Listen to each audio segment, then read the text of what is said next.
Mr. O'Neill, All right. listen, stop, All right. listen to me. I'm not gonna raise your voice again. I'm You're not going to raise my your voice again. I'm not. I will have you removed from this courtroom. I can sentence you without you being present. Yes, ma'am. You don't conduct I yourself. understand, Your Honor. Thank you. I've seen human beings killed at the hands of others in every way imaginable. You name it, I've seen it. Shootings, stabbings, drownings, suffocatings, blown apart by cars in DUI manslaughter cases. Horrible things. This is the worst case I have ever seen as far as the facts go.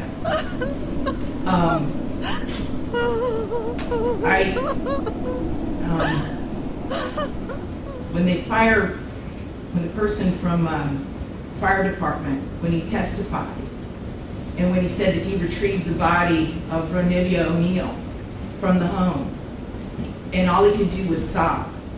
It took every ounce I had not to start sobbing too.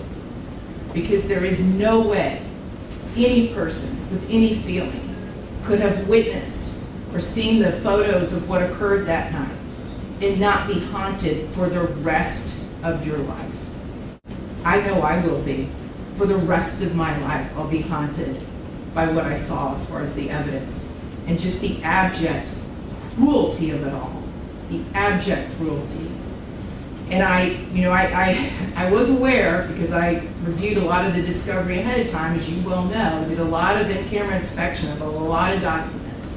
And I was aware there was some evidence, at least, that when you needed to recover from your gunshot wound, that neither your parents nor your Aisha, Ms. Robinson, would let you come recover at their home. I don't know if it's true or not. I'm not going to get into a dispute. I'm just mentioning there was some evidence referencing that in the records. And all I can think about, because I knew that Miss Barron was not with you romantically at the time. And I knew that she just out of the goodness of her heart let you come stay with her.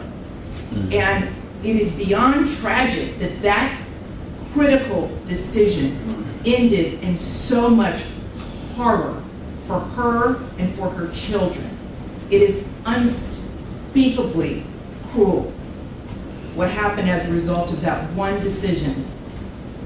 The way that Ms. Barron died was horrific, and that 911 call, which captured truly all of it.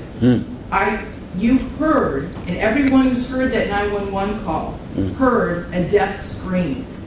If anybody ever wants to know what it sounds like before a human being dies, knowing that their death is imminent, that's exactly what it is. That was a death scream.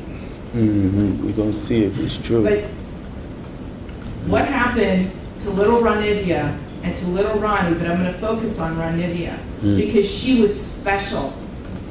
And you could tell Miss Barron had done everything she could to create a beautiful home for her family. I noticed that the Ronivia's bedroom, before you set it on fire, you could tell she tried so hard to make her feel like a princess. Kenyatta did everything she could. And I noticed too in the kitchen, on the refrigerator, she put up magnets that said faith, love, family, hope. And then you know what else happened to that refrigerator during that night? It got splattered with blood all over it due to what happened.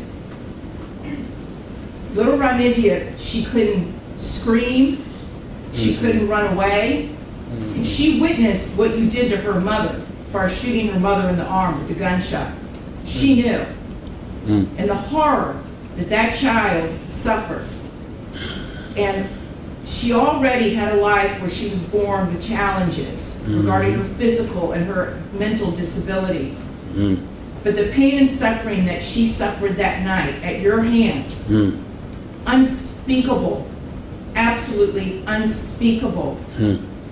And at the moment, that first time you struck her with that hatchet, and little Ronnie testified that all he could see was tears coming out of his sister's face.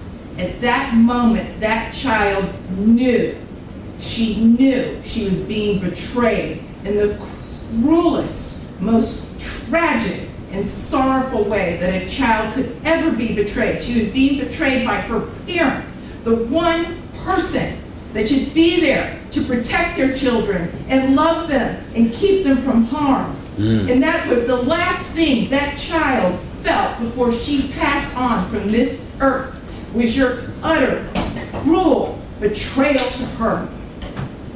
And I read somewhere, and I don't know if it's true or not, I have no idea, but I read somewhere that souls pick their lives, and that they know exactly how difficult their lives are going to be before they enter into this world. And I don't know if that's true or not, but if it is, Ronivia O'Neill is one of the bravest souls I have ever come across in my 54 years on this planet. One of the bravest ever, ever, because she suffered so traumatically